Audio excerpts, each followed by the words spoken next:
আসসালামু আলাইকুম প্রিয় দর্শক।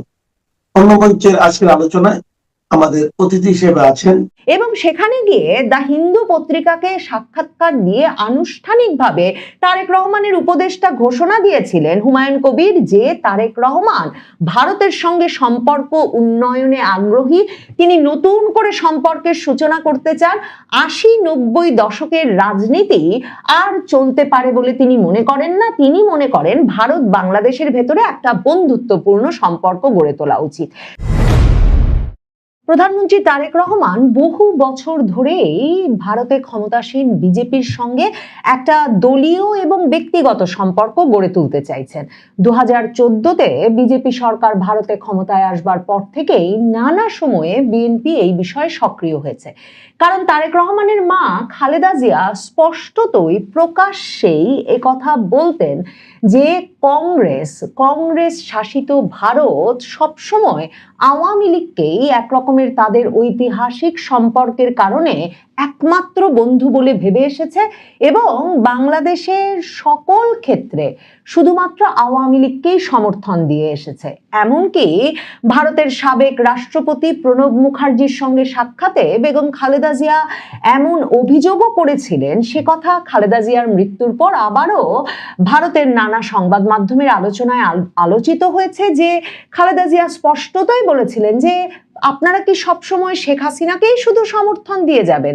মানে খালেদা জিয়ার পক্ষে কখনোই কংগ্রেসের সঙ্গে এমন কোনো সম্পর্ক গড়ে তোলা সম্ভব হয়নি যেটা ঐতিহাসিকভাবে গড়ে তোলা ইন্দিরা গান্ধী শেখ মুজিবুর রহমানের যে সম্পর্ক, ইন্দিরা মুজিব সম্পর্ককে ছাপিয়ে যেতে পেরেছে। এবং বিএনপির তরফে খালেদা জিয়ার তরফে এটা সব সময় ভাবা হয়েছে যে সেই ইন্দিরা মুজিব সম্পর্কের সূত্রেই ভারত এমন একটা পক্ষপাতিত্ব আওয়ামী লীগকে বরাবর দেখিয়ে এসেছে যেটা সবসময় আবারও বাংলাদেশের রাজনীতিতে আওয়ামী লীগকে ফিরিয়ে আনতে, আওয়ামী লীগকে ক্ষমতায় আনতে একটা গুরুত্বপূর্ণ ভূমিকা রেখেছে।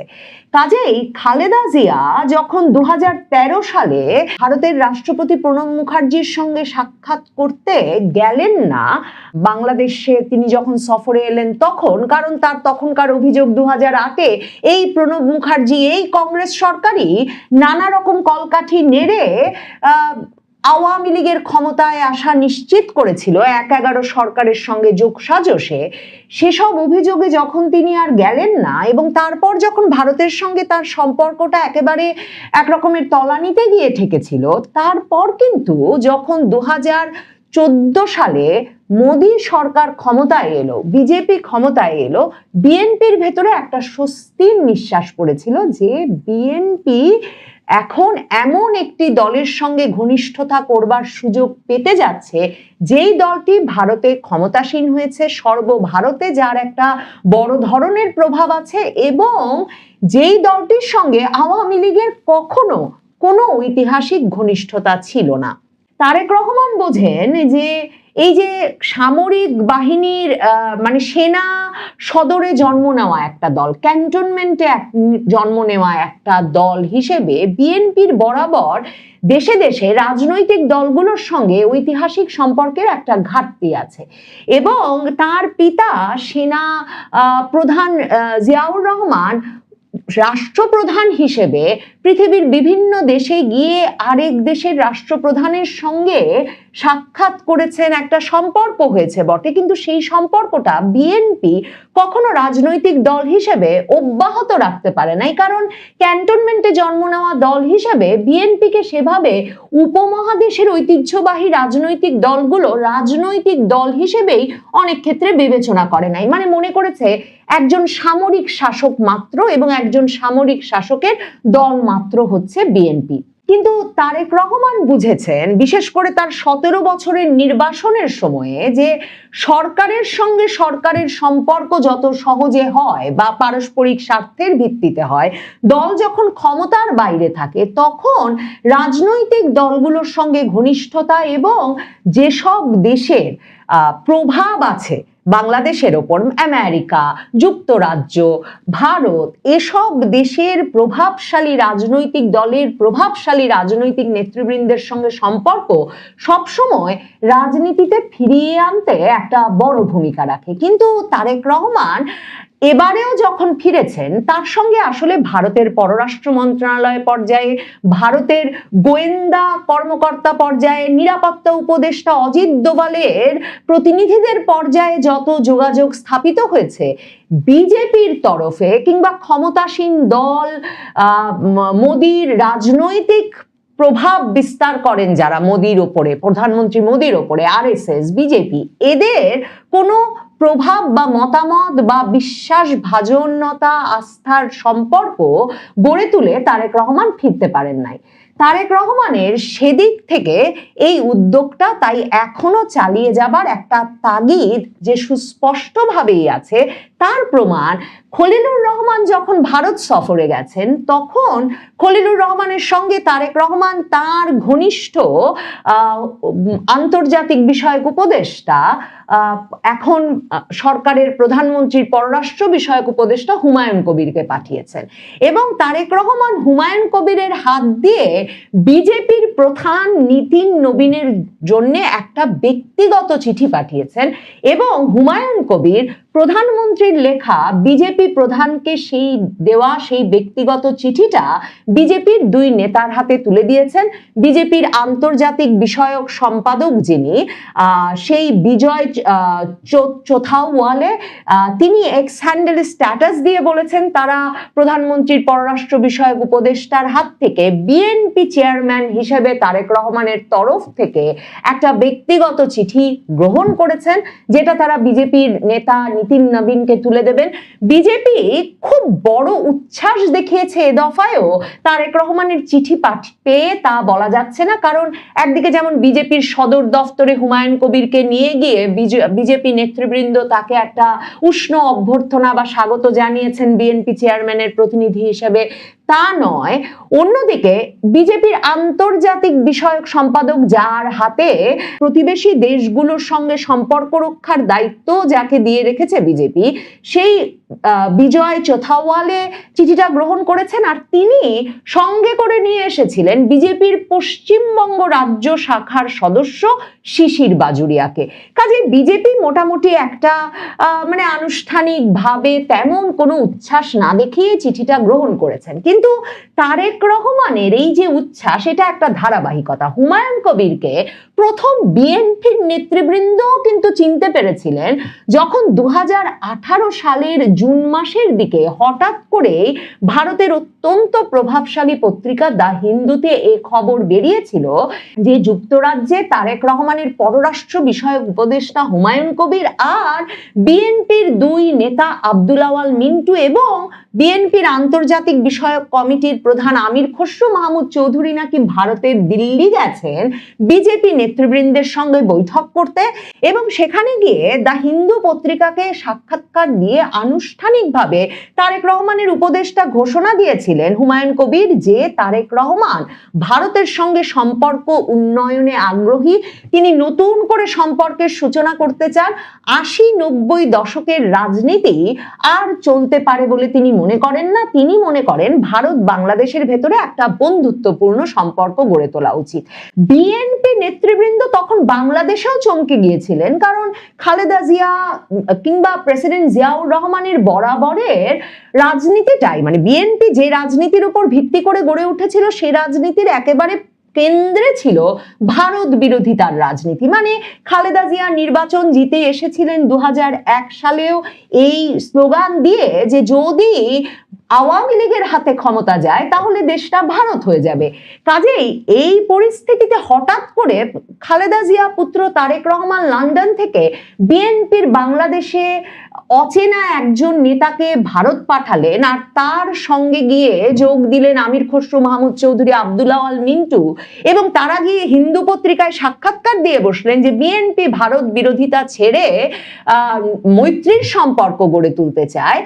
সেটা তখন চমৎকৃত করেছিল বিএনপির নেতৃবৃন্দকে। অনেকে চমকে গিয়েছিলেন, অনেকে সরাসরি সমালোচনা করে বলেছিলেন সংবাদ মাধ্যমকে যে খালেদা জিয়া পুত্র কোনো রকম দলীয় সিদ্ধান্ত ছাড়াই ভারতের দিকে মৈত্রীর হাত বাড়াতে এমন একজন নাম না জানা উপদেষ্টাকে ভারত পাঠিয়েছেন। খালেদা জিয়া মোদী সরকার ক্ষমতায় আসার পরপরই কিন্তু আশা করেছিলেন যে এ দফায় মানে ভারত সরকারের ওই যে আওয়ামী লীগ মুখী নীতির একটা বড় ধরনের পরিবর্তন ঘটবে, এবং মনে করে দেখেন 2015 সালে খালেদা জিয়াকে যখন বালুর ট্রাক দিয়ে তার অফিসে অবরুদ্ধ করে রাখা হয়েছে বা তিনি তার অফিসে অবরুদ্ধ হয়েছিলেন, তখন বেগম খালেদা জিয়ার তরফে তখনকার তার প্রেস সচিব মারুফ কামাল খান সাংবাদিকদের সামনে ঘোষণা দেন যে খালেদা জিয়া অবরুদ্ধ অবস্থায় কেমন আছেন তা জানতে বিজেপি সভাপতি অমিত শাহ খালেদা জিয়াকে ফোন করেছিলেন। ব্যাপক আলোড়ন সৃষ্টি হয় বাংলাদেশের সংবাদ মাধ্যমে। তখন চ্যানেল 24, বিডি নিউজ 24 সহ বাংলাদেশের বিভিন্ন সংবাদ মাধ্যম যখন বিজেপি সভাপতি অমিত শাহকে ফোন করে বসেন যে সত্যি তিনি খালেদা জিয়া অবরুদ্ধ অবস্থায় কেমন আছে জানতে ফোন করেছিলেন কিনা, তখন অমিত শাহ মুখের ওপর বাংলাদেশের সংবাদ মাধ্যমকে জানিয়ে দেন তিনি এ ধরনের কোনো ফোন করেন নাই, খালেদা জিয়ার সঙ্গে তার কোনো কথা হয় নাই। এরপরে 2015-তে যখন প্রধানমন্ত্রী মোদী বাংলাদেশ সফরে যান, তখন বিএনপি অত্যন্ত উদ্গ্রীব হয়ে ওঠে প্রধানমন্ত্রী মোদীর সঙ্গে খালেদা জিয়ার একটা সাক্ষাৎ আয়োজন করতে, এবং তখন বিএনপির তরফ থেকে বলা হয় আওয়ামী লীগ ক্রমাগতভাবে সেই সাক্ষাতে ব্যাঘাত সৃষ্টি করতে চাইছে। খালেদা জিয়া 2013-তে প্রণব মুখার্জি মানে কংগ্রেসের ওই রাষ্ট্রপতির সঙ্গে সাক্ষাতে রাজি না হলেও কিন্তু প্রধানমন্ত্রী মোদীর সঙ্গে সাক্ষাৎ করতে গিয়েছিলেন 2015 সালে, এবং সেই সাক্ষাৎ শেষে বেরিয়ে এসে তিনি তার তরফে বিএনপির শীর্ষ নেতৃবৃন্দ মঈন খান, হান্নান শাহ এদের তরফে জানানো হয়েছিল যে খালেদা জিয়া অত্যন্ত আনন্দিত প্রধানমন্ত্রী মোদীর সঙ্গে সাক্ষাৎ করে, এবং বাংলাদেশে গণতন্ত্রহীনতার বিষয়টি তিনি ভারতের প্রধানমন্ত্রীকে জানিয়ে এসেছেন, এবং তিনি বলেছেন যে ভারতের উচিত বাংলাদেশে গণতন্ত্র পুনঃপ্রতিষ্ঠায় এবং একটা নিরপেক্ষ নির্বাচন আয়োজনে সরাসরি সহায়তা দেওয়া। তখনও কিন্তু ভারতের পররাষ্ট্র সচিব এই এখনকার পররাষ্ট্রমন্ত্রী এস জয়শঙ্কর আর ভারতের নিরাপত্তা উপদেষ্টা সেই অজিত দোভাল এস জয়শঙ্করের প্রভাব বলয়ের বাইরে আসলে বিজেপি সরকারকেও খালেদা জিয়া বা তারেক রহমান এরপরেও বের করতে পারেন নাই যে তার একটা কারণ হিসেবে বরাবর খালেদা জিয়া এবং তারেক রহমান ভেবে এসেছেন যে সেটার একটা কারণ রাজনৈতিক দলের সঙ্গে রাজনৈতিক দলের সম্পর্ক গড়ে না তুলতে পারাটা। এখন তারেক রহমানের জন্য বিজেপির সঙ্গে সম্পর্ক গড়ে তোলাটা এই সময়ে তিনি মনে করছেন আরো গুরুত্বপূর্ণ, কারণ 2024-এর 5ই আগস্টের পর শেখ হাসিনাকে যেভাবে ভারত আশ্রয় দিয়েছে এবং এক রকমের প্রশ্রয় দিয়েছে সেটা পরিষ্কারভাবে বোঝা যাচ্ছে যখন শেখ হাসিনা সেখানে বসেই একজন সরকার প্রধানের মর্যাদায় ভারতের আতিথেয়তায় থেকে সেখান থেকে সামাজিক যোগাযোগ মাধ্যমে ইন্টারনেট ব্যবহার করে তার রাজনৈতিক কার্যক্রম পরিচালনা করছেন, এবং ভারত সরকার এই অবস্থানে অনড় আছে যে কোনোভাবেই তারা শেখ হাসিনাকে তার ইচ্ছার বিরুদ্ধে বাংলাদেশে ফেরত পাঠাবে না। তখন তারেক রহমান বিশেষভাবে মনে করছেন যে মোদী সরকারের সঙ্গেও এবং বিশেষভাবে অজিত দোভাল এস জয়শঙ্করের সঙ্গে এই সুযোগে যে ঘনিষ্ঠতার প্রমাণ মিলছে শেখ হাসিনার, সেটাও বিএনপির রাজনীতির ভবিষ্যতের জন্য মঙ্গলজনক হচ্ছে না। এই অবস্থায় মোদী সরকারের ওপর প্রভাব বলয় সৃষ্টি করতে তারেক রহমান মনে করছেন খুব দ্রুত বিজেপির নেতৃবৃন্দের সঙ্গে তার সম্পর্ক গড়ে তোলা উচিত, যারা কিনা প্রধানমন্ত্রী মোদীকে কিংবা বিজেপির নেতৃবৃন্দকে বিএনপির পক্ষে নানা সিদ্ধান্ত নিতে প্রভাবিত করতে পারবে। মধ্যপ্রাচ্যের সংঘাত কিংবা ইরান যুদ্ধের গতিপথ শেষ পর্যন্ত কোন দিকে যাচ্ছে তা এখনো নিশ্চিত নয়। 15 দিনের যুদ্ধবিরতির প্রস্তাব প্রতি মুহূর্তে ভেসে যাওয়ার আশঙ্কা দেখা দিচ্ছে। আপাতত এই যুদ্ধবিরতিকে কেউ কেউ দেখতে চাইছেন যুক্তরাষ্ট্র কিংবা ইরান কারো হার হিসেবে নয়, বরং ইসরায়েলের প্রেসিডেন্ট নেতানিয়াহুর পরাজয় হিসেবে। কিন্তু এর মধ্যে আন্তর্জাতিক মিডিয়াগুলোতে এমন কিছু খবর ও বিশ্লেষণ প্রকাশিত হচ্ছে যাতে পৃথিবীর সভ্যতা ধ্বংস করে দেওয়ার হুমকি দানকারী ট্রাম্পের গোমর ফাঁস হয়ে যাচ্ছে। বার্তা সংস্থা রয়টার্সের এক খবরে বলা হয়েছে, গত মঙ্গলবার ট্রাম্প হঠাৎ করে পিছু হটার সিদ্ধান্ত নেন এবং 2 সপ্তাহের একটি যুদ্ধবিরতিতে সম্মত হন। আর সমালোচকরা মহাপরাক্রমশালী ট্রাম্পের আচরণকে বিদ্রূপ করে নাম দিয়েছে ট্যাকো, যার মানে হলো ট্রাম্প অলওয়েজ চিকেন্স আউট, অর্থাৎ ট্রাম্প শেষ মুহূর্তে পিছু হটে। ওয়াশিংটন ভিত্তিক প্রভাবশালী সাময়িকী ফরেন পলিসির এক বিশ্লেষণে বলা হয়েছে, এটাই ট্রাম্পের স্বভাব, বিশ্বকে তটস্থ করে রাখা।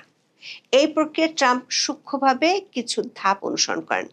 ট্রাম্প প্রথমে কঠোর হুমকি দেন, উত্তেজনা বাড়ান, কিন্তু যখন আন্তর্জাতিক বাজার নেতিবাচক প্রতিক্রিয়া দেখায় তখন দ্রুত অবস্থান বদলে ফেলেন এবং শেষ পর্যন্ত একটি আপোষ বা ডিল ঘোষণা করেন। আগে তিনি এভাবেই সফল হয়েছেন বহুবার, কিন্তু এই প্রথমবারের মতো ব্যাপকভাবে ধরা খেয়েছেন ইরানে। ধরা খেয়ে ট্রাম্পের যে নাভিশ্বাস উঠেছিল সে গোমর ফাঁস করেছে যুক্তরাজ্যের প্রভাবশালী দৈনিক ফিনান্সিয়াল টাইমস। দৈনিকটির এক প্রতিবেদনে বলা হয়েছে, কয়েক সপ্তাহ ধরেই ট্রাম্প প্রশাসন পাকিস্তানের উপর চাপ দিচ্ছিল যাতে তারা ইরানকে বুঝিয়ে যুদ্ধ থামানোর ব্যবস্থা করে এবং হরমুজ প্রণালী খুলে দেয়। বিস্তারিত জানতে চলুন যাওয়া যাক বিশ্লেষণে।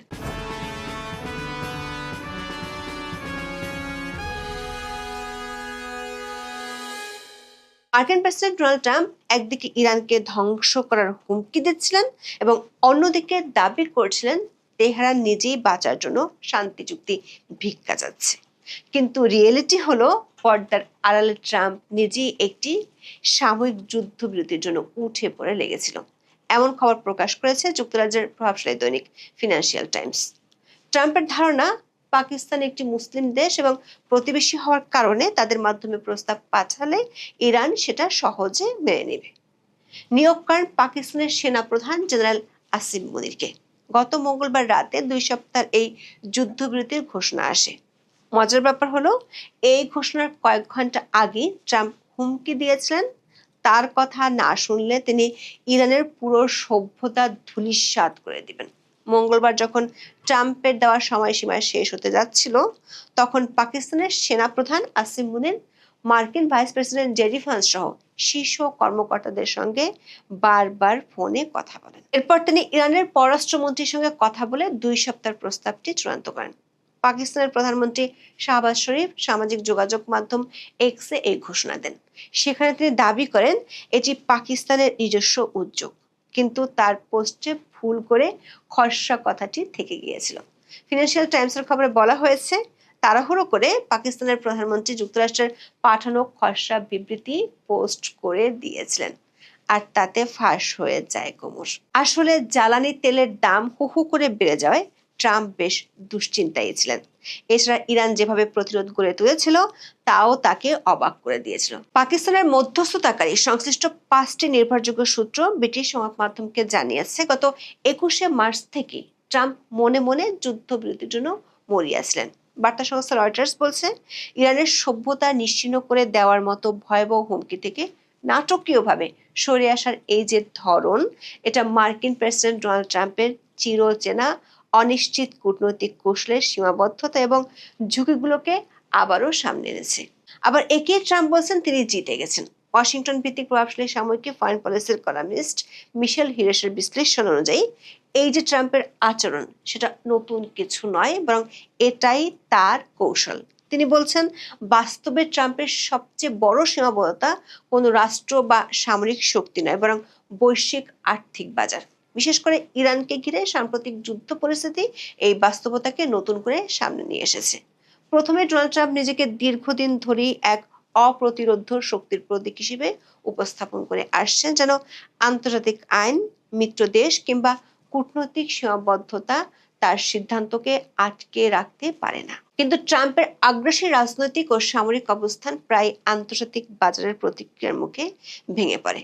ইরানের বিরুদ্ধে যুদ্ধ শুরুর পর যখন তেলের দাম বাড়তে শুরু করে এবং হরমুজ প্রণালী বন্ধ হয়ে যাওয়ার ফলে বৈশ্বিক জ্বালানি সরবরাহে সংকট তৈরি হয়, তখনই বাজারে অস্থিরতা দেখা দেয়। এই অস্থিরতা ট্রাম্প প্রশাসনের উপর চাপ সৃষ্টি করে এবং শেষ পর্যন্ত তাকে যুদ্ধ থেকে সরে আসার দিকে ঠেলে দেয়। বিশ্লেষকদের মতে এটি কোনো বিচ্ছিন্ন ঘটনা নয়, বরং ট্রাম্পের রাজনৈতিক আচরণের একটি পুনরাবৃত্ত ধারা। এই প্যাটার্নকে সমালোচকরা নাম দিয়েছে ট্যাকো ট্রেড, যার পূর্ণ রূপ হলো ট্রাম্প অলওয়েজ চিকেন্স আউট। মানে ফান্দে পড়িয়া বগা কান্দার মতো যখন অবস্থা হয় তখন ট্রাম্প সরে আসে। ট্রাম্প প্রথমে কঠোর হুমকি দেন, উত্তেজনা বাড়ান, কিন্তু যখন আন্তর্জাতিক বাজারে নেতিবাচক প্রতিক্রিয়া দেখায় তখন দ্রুত অবস্থান পরিবর্তন করেন এবং শেষ পর্যন্ত একটি আপোষ বা ডিল ঘোষণা করেন। ইরান যুদ্ধের ক্ষেত্রেও একই চিত্র দেখা গেছে। শুরুতে তিনি ইরানের সভ্যতা ধ্বংস করার মতো চরম হুমকি দেন, কিন্তু পরে পরিস্থিতি পাল্টে যায়। তিনি যুদ্ধবিরতির দিকে এগিয়ে যান এবং এমনকি পুনর্গঠনের কথাও বলতে থাকেন। এখানে গুরুত্বপূর্ণ বিষয় হলো ট্রাম্পের ব্যক্তিগত মানসিকতা ও রাজনৈতিক দর্শন। তিনি নিজেকে একজন ব্যবসায়ী হিসেবে দেখেন, যার কাছে অর্থনৈতিক সূচক যেমন জাও জোন্স ইন্ডাস্ট্রিয়াল অ্যাভারেজ বা S&P 500 তার সাফল্যের প্রধান মাপকাঠি। ফলে বাজারের পতন তিনি শুধু অর্থনৈতিক সংকেত হিসেবে নয়, ব্যক্তিগত ব্যর্থতা হিসেবে দেখেন। এই মনস্তাত্ত্বিক দিকটি তার সিদ্ধান্ত গ্রহণে বড় ভূমিকা রাখে। বিশ্লেষকরা মনে করেন ইরান যুদ্ধের প্রেক্ষাপটে এই বিষয়টি আরো স্পষ্ট হয়। যুদ্ধের ফলে তেলের দাম বেড়ে যায়, গ্যাসোলিনের মূল্য বাড়ে এবং বৈশ্বিক বাজারে অস্থিরতা তৈরি হয়। প্রতিদিন বাজার পড়ে যাওয়ার সঙ্গে সঙ্গে ট্রাম্পের অবস্থান নরম হতে থাকে। আবার যখন তিনি যুদ্ধ শেষ করার ইঙ্গিত দেন, বাজারে সাময়িক উত্থান দেখা যায়। এই পারস্পরিক সম্পর্ক প্রমাণ করে যে বাজার ট্রাম্পের নীতিকে সরাসরি প্রভাবিত করছে। শুধু ইরান নয়, গ্রিনল্যান্ড ইস্যুতেও ট্রাম্প একই ঘটনা ঘটিয়েছিলেন। যখন ট্রাম্প গ্রিনল্যান্ড দখলের হুমকি দেন তখন বাজারে ব্যাপক পতন ঘটে। পরে তিনি দ্রুত অবস্থান বদলান এবং একটি অস্পষ্ট চুক্তির কথা বলেন। ট্যাকো শব্দটি প্রায় 1 বছর আগে জনপ্রিয় হয়, যখন মাত্র 4 দিনে মার্কিন শেয়ার বাজারে $6.5 ট্রিলিয়ন ক্ষতি হওয়ার পর ট্রাম্প তার উচ্চ শুল্ক আরোপের সিদ্ধান্ত থেকে সরে আসেন। কয়েক সপ্তাহ পর চীনের ক্ষেত্রেও একই ঘটনা ঘটেছিল। দুই ক্ষেত্রেই সিদ্ধান্ত পরিবর্তনের পর শেয়ার বাজার স্বাভাবিক হয়। এই ঘটনা প্রমাণ করে যে বাজারের চাপ তার আগ্রাসী নীতিকে সীমিত করে দেয়। কিন্তু ইরানে এসে মরুভূমির চোরা বালিতে আটকে গিয়েছেন ট্রাম্প। ইরান একটি কৌশলগত সুবিধা অর্জন করেছে।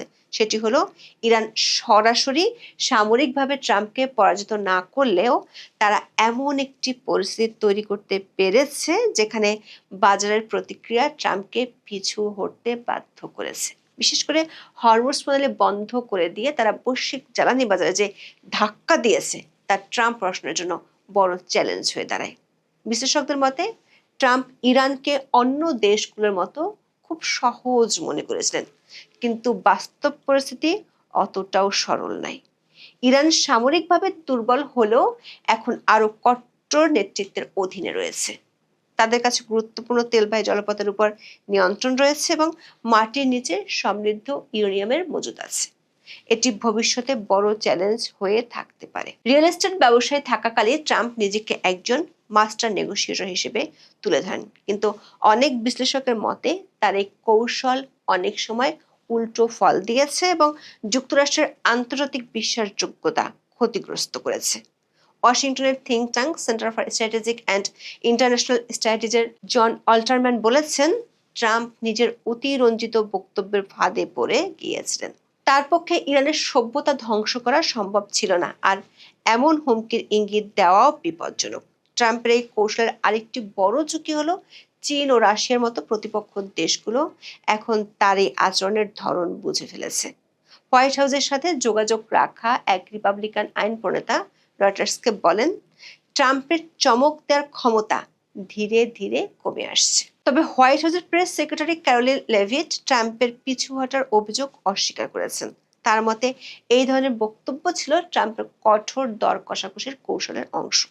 তবে শঙ্কার কথা হলো ইসরায়েল ট্রাম্পের কথা পুরোপুরি শুনছে না। লেবাননে হামলা চালিয়ে যাচ্ছে আর তাতে চটেছে ইরান। যে হরমুজ প্রণালী খোলার জন্য ট্রাম্পের নতি স্বীকার, সেই প্রণালীর মুখ এখনো খুলে দেয়নি ইরান। ট্রাম্পকে আর তার মিত্র ইসরায়েলকে ইরানের শর্তগুলো অক্ষরে অক্ষরে মানতে হবে, তবেই ইরান খুলে দেবে হরমুজ প্রণালী। কিন্তু সে আশা বিশ্ব মোড়লরা পুরোপুরি করতে পারছেন না, কারণ ইসরায়েলের যেমন কোনো বিশ্বাস নেই, তেমনি ট্রাম্পের মুডেরও কোনো গ্যারান্টি নেই। পশ্চিমের ওয়েদারের মতোই নেতানিয়াহু আর ট্রাম্প হঠাৎ ঘুরে গেলে পাল্টে যেতে পারে পরিস্থিতি। এখন এ পর্যন্ত, সবাই ভালো থাকুন।